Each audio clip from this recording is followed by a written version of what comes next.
Hi all, నేను నిన్న పర్వతమల్లి trek చేశాను. నాకు ఒక మోస్ట్ ఇంపార్టెంట్ థింగ్ షేర్ చేసుకోవాలనిపించింది ఏంటంటే, మనం ట్రెక్ స్టార్ట్ చేసేటప్పుడు సెక్యూరిటీ చెక్ చేస్తారనమాట. అంటే మన బ్యాగ్లో ఏమన్నా ప్లాస్టిక్ రిలేటెడ్ ఐటమ్స్ ఉన్నా, like water bottles, chocolate wrappers or chocolates, biscuit packets and whatever the snacks item, దాని మీద స్టిక్కర్ పెట్టి 10 రూపీస్ తీసుకుంటారు each ఐటమ్కి.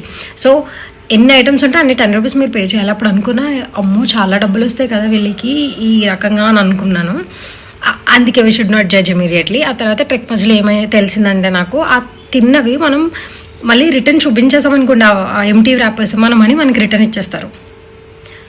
It was such a great initiative. ఎందుకంటే మన ట్రాష్ మనం తీసుకొస్తాం, ఎందుకంటే చాలామంది ఎక్కువ స్నాక్స్ తీసుకెళ్తారు ఎక్కువసేపు ట్రెక్ అని చెప్పి. సో వాళ్ళు మనీ లూజ్ అవుతారు కదా ఒకవేళ అక్కడే పాడేస్తే. సో అందరూ ట్రెక్ అయిపోయాక సబ్మిట్ చేస్తారు ఆ wrappers or empty water bottles money కోసం. సో ఇది చాలా గ్రేట్ ఇనిషియేటివ్. అంటే మనం మన ఫారెస్ట్ని క్లీన్గా ఉంచుకోవడానికి మనకు ఒక ఇనిషియేటివ్ కావాలి.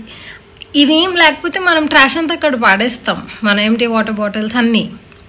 So which is not good. అంటే గవర్నమెంట్ ఏదో ఒక ఇనిషియేటివ్ తెచ్చి ఇలా స్ట్రిక్ట్గా ఉంటే మనం నీట్గా ఉంటాం, కరెక్ట్గా ఉంటాం. అదే మనకు మనమే ఉంటే మళ్ళీ అక్కడ వాళ్ళు అన్నీ చెక్ చేసి, I know it creates employment, but it's not a good way to create an employment.